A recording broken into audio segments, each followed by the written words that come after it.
Holla ballers, what's going on? It's Preacher, and we're doing some two-handed Frost DK today. Yeah, I'm gonna do a separate thing for dual wield. A lot of people ask me about dual wield and the comparative styles. Hey, if you need to pick between dual wield and two-hander, what is your best weapon? That is the ultimate question, guys. It really is as simple as that. If you've got two outstanding one-handers and a pretty shitty two-hander, then one-hander's better. If you've got a great two-hander and not very good one-handers, easy question, right? Easy stuff. Nothing to get worried about. Frost DK. Every time I play this class, it's like smashing. It feels like Conan. Have you ever seen the original Conan when Arnie Schwarzenegger, he literally punches the fuck out of a camel and knocks it out? That's what this thing is like. Every hit is a steam train. We don't have that many buttons to press, but when they do, fuck man, they hit so goddamn hard. And if you like big numbers, you like regular big savage crits, this is the one for you. In comparison to Unholy, which is a lot about smaller damage all going on at the same time, Frost is just boom, boom, boom. Kind of think of it like Bane from The Dark Knight Rises, that slow bone-crunching style of play. We're going to look at the talents, we're going to look at the glyphs and gemming, then we're going to get to the meaty stuff, which is how you play this thing and start pushing it to the edge and start working up those world ranks so you're not screwing around and generally being a big doofus. Right, first talent you've got to pick up, generally Unholy Blight. Plague Leech is considered to be a single target DPS increase. It's just a pain in the ass, I'm not going to lie to you guys, it just sucks.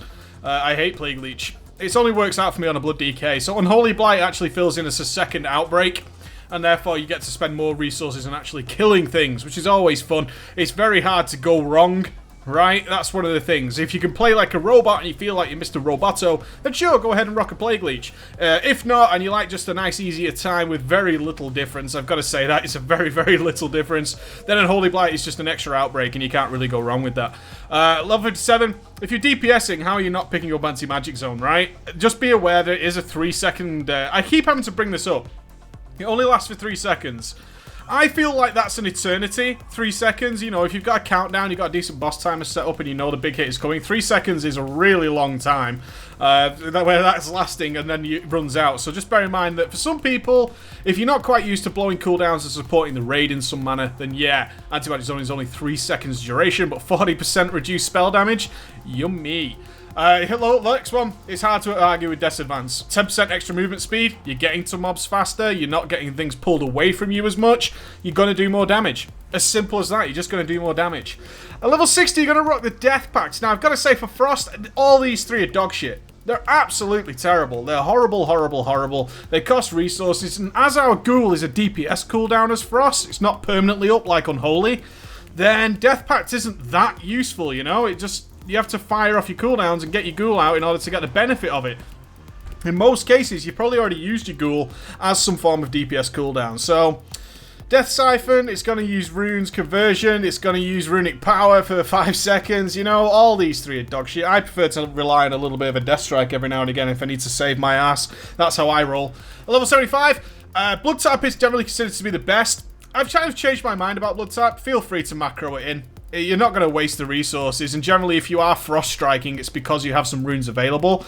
I will say that there is a definite benefit of not macroing in. I don't, and I generally use that for the purposes of regenerating specific runes. A lot of people run into the problem of regenerating the wrong runes. You can't really do that as Frost. Per se, it doesn't really work. We don't have horrible blood runes anymore like we used to do in Kata.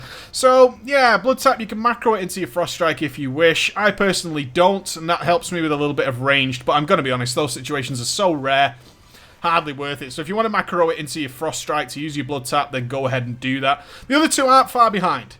But Blood Tap is certainly winning, so there you go. It also helps with one of the major issues we're going to talk about in the gameplay, which is the downtime Frost suffers. If you've ever tried a Frost DK, you'll have found these periods of time where you just can't do any damage, and you're like, I can't cast anything. And this really sucks. Blood Tap does help to alleviate that a little bit if you are using it correctly, which again comes down to keybinding it, alright?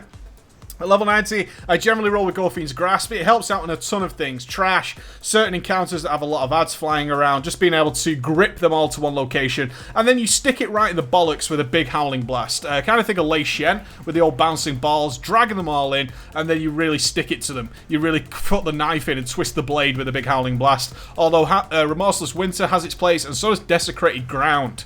A lot of people forget that Desecrated Ground does actually alleviate movement impairing effects and loss of control abilities on you. So yeah, if an encounter is throwing that at you, bear in mind Desecrated Ground can come in handy. Your glyphs are dog shit, some people argue. I just think every single fucking glyph is, for DPS DKs, actually terrible. The only ones I really care about are things like the glyph of Anti-Magic Shell. Great DPS cooldown. Anti-Magic Shell is kind of in a weird spot. It should be defensive, but the fact it's generating you some runic power actually makes it one of the most amazing DPS cooldowns you can get, as it allows, again, to alleviate the big problem of downtime the Frost DKs have. The Glyph of Death Grip, I love this. Death Grip is a vital part of raiding DKs. Death Gripping abilities are absolutely phenomenal when the encounter needs them. The ability to Death Grip is always awesome, and having an increased range means you're not generally pulling out of the pack that you're AoEing or DPSing or whatever you're doing. You've got that extra range to get your Death Grip working. Can increase DPS on some occasions. Every glyph will have some sort of use somewhere, like the Glyph of Icebound Fortitude can come in handy. There is a time and a place for a lot of these glyphs, but overall there's not that many glyphs that were like, you have to take this, right? So don't worry about it. Kind of a shitty glyph system for the DPS DKs. I will give a shout out though to the minor ones. Glyph of Tranquil Grip. Why aren't you taking that if you're a DPS DK? You don't want to be taunting big ads to war you. No, don't want to be doing that. The Glyph of Army of the Dead. Please, I beg of you so much, please take this glyph if you're a DPS DK. If you don't need that glyph, then quite frankly, you will know about it. But in most scenarios, that glyph is so good. Army of the Dead, used at the wrong time, will take out your tank. You're actually physically removing a person from use. That's dangerous. It's not worth it. Get rid of it. Alright, guys? Your gearing. Very early on in your gearing, see, I'm just rocking about 482 on this guy. Not playing my DK much over Mr. Pandaria. It's kind of fun sometimes. It's one of those classes I like to drop in and drop out of, despite the fact that I've had world firsts on this particular character. I've got several world first rankings on him. I generally haven't found him that exciting over Mr. Pandaria, remaining relatively unchanged. Still, you're going to go for critical strike rating very early on, okay? It works out really well at around this gear level, which most of you can attain very, very quickly. You're going to start going for a lot of critical strike rating and getting those big, heavy hits working in unison. Your mastery is going to be your secondary stat. Of course, your big primary goal is always to get hit and expertise capped, okay? You want to get hit and expertise capped, so you're not getting dodged, you're not missing any abilities. A missed 300,000 obliterate is a lot of wasted damage. It's a lot of wasted damage, guys, so go ahead and pick that up. Then you're going for critical strike rating wherever you can. And you can see if you've got some decent bonuses to pick up, like picking up a big fat wedge of 180 crit, then I might as well go ahead and put a crit hit gem in there. Yellow slots, straight up critical strike rating. And if you've got the orange, or the red slots, I should say, and you're looking to pick up, say, a little bit of extra expertise, I'm going to show you here. You can pick up a lovely expertise crit gem, or if you're not too bothered about expertise, then going for strength crit as well. I've got a bit of a combination going. You'll be able to decide based on your gear. Easy as that. Right, how do we play? Diseases are your primary goal. You've got to get your diseases on 100% of the time. If they fall off for any remainder of this guide, bear in mind they should be on 100% of the time. In general, we've got two abilities to cast while our diseases are up. One is Obliterate. That's going to cost us a pair of runes. And our Frost Strike, okay? Our Frost Strike. So our Obliterates are going to generate runic power, and then our Frost Strikes are going to go ahead and dump that. And of course, generating blood charges as we do so. This is what we watch for. A lot of people feel that Frost is a spammy way of playing. It is not. The reason you should be taking your time is runes regenerate in pairs, okay? So what you won't have, if I just dump my runes here very quickly, what you'll see is that until one of these unholy runes recharges, the other one doesn't. So you can see here with the Frost, as that recharges, the other one does not until this one is full. Then your Frost recharges. So you actually have time. You actually have a little bit of time to play with, and that comes in very, very handy with this situation I'm going to try and do now, if I just proc a couple of runes up, is waiting for Rhyme procs. Rhyme can proc from any Obliterate, so when I Obliterate, there's a Rhyme proc. I want to take my time because that happens, right? I got 2 Rhyme procs there per 2 Obliterates. What I tend to see people doing if I use my Empower Rune Weapon here, so go into a start of a fight, suppose this is our big boss, I'm running in, get my diseases on, and they go in and go, Obliterate, Obliterate, Obliterate, Obliterate. Now, if you do that, you're potentially wasting Rhyme procs, and there's no reason to do that, because your runes aren't going anywhere. They take some time to regenerate. You should be going Obliterate. Wait a little second. Maybe throw in a Frost Strike. Then go ahead and do another Obliterate, or whatever it might be, to see if your Rhymes are going to proc. Your Rhyme proc is going to occur, okay?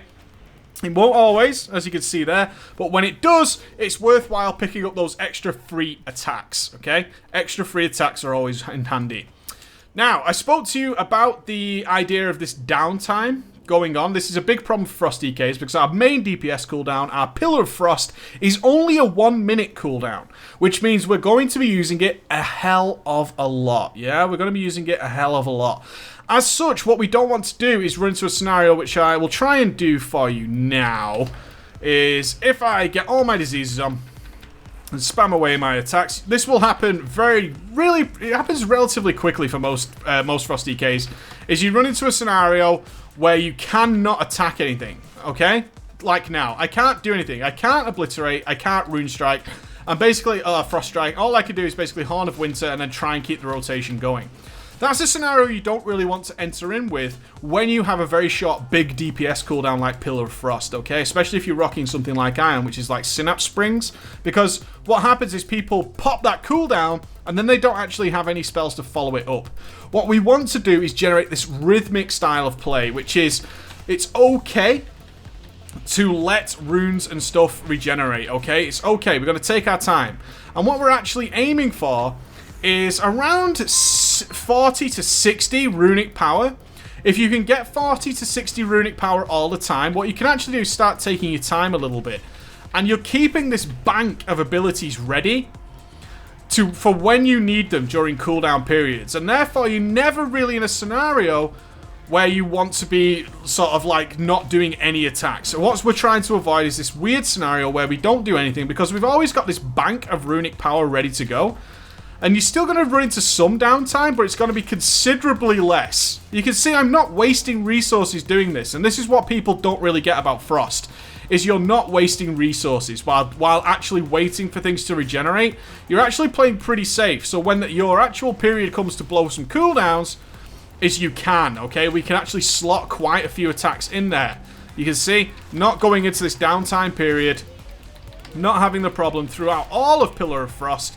And in between Pillar of Frost, we're actually taking our time a little bit. We're down to this scenario again, where we're just waiting. I'm fine to wait a few seconds and just then throw it around and keep the blood charges going. And then also throwing in Horn of Winters wherever possible to generate extra runic power. Very simple idea. Trying to always keep a bank of runic power. This is going to lead to a lot more obliterates. It's going to lead to a lot more rhyme procs and stuff while you're under the effects of your regular cooldown. The last thing I want to talk about with Frost is if you read some sort of like a word-based guide, it's going to tell you like you should be using your killing machines on obliterate all times. It's almost bullshit. Now, it's specifically, obliterate hits considerably harder than Frost Strike. These are either going to crit or not, but we'll see. 178k obliterate, 85k Frost Strike crit, okay? Considerable difference between them. So as such, technically, yeah, obviously, we want to have our killing machines going while we're under the effects of obliterate, yeah? We want to be obliterating with killing machine because it hits considerably harder. Now, over the balance of a fight, that very rarely actually comes into play for a number of reasons. One, killing machine procs a lot, okay? And it can proc while you've already pressed an ability. That's the big problem with it, okay? It can proc so quickly that, in fact, sitting on it and waiting for it to do something actually could cause you to lose out on extra killing machine procs. Killing machine can proc so rapidly, I mean crazy rapidly, that you'll actually find that sitting on it and waiting to use it on, say, oh, well, my runes are recharging, I better wait for a killing machine proc, or I have a killing machine proc, I should wait till I can obliterate with that. What you'll actually find is that if you don't do that, more often than not, it's actually going to proc again before those runes regenerate, okay? So if I was to wait there you go. Finally, God, I was waiting for that to happen. I could have sat on that killing machine proc and waited for the runes to regenerate. In doing so, I just missed out on an extra killing machine proc. That's the way it goes down. You can see it procs so goddamn often that it's something you should almost ignore, okay? And now, that seems weird, I know. Some people are going to be like, that's just stupid. No, it's not. The way the killing machine procs, and it procs so goddamn often that waiting for it to actually work always for obliterate is going to lead to a DPS loss. And I don't want you guys sitting there going, yeah, but yeah, I was told, man, I've got to use it on obliterates. No, man, just don't do it. You're going to have a good old time. Your main goal is to balance your resources so you're getting the most out of your Pillar of Frost in between time and spreading that downtime out. Keep your runes regenerating in nice pairs, alright? Once you're in a scenario where your runes are regenerating, use them whatever you want. Use that wonderful blood tap ability to just reduce that downtime, keeping a nice bank of runic power. That's all I can say, is keep that bank of runic power. Nice, steady, methodical, brutal style of play. That's how the Frost DK works. Regarding Soul Reaper, you obviously want to use Soul Reaper below 35% is your executability. With Blood Tap, it actually avoids, one of the good things about Blood Tap is it avoids the scenario which is commonplace among Frost DKs and doesn't really get talked about, and that is the fact that Soul Reaper actually costs a Frost rune. And as such, a lot of people who don't use Blood Tap actually end up with a lot of Unholy Runes sitting around and they're just wondering what the hell to do with them. And a lot of people ignore that Unholy Rune.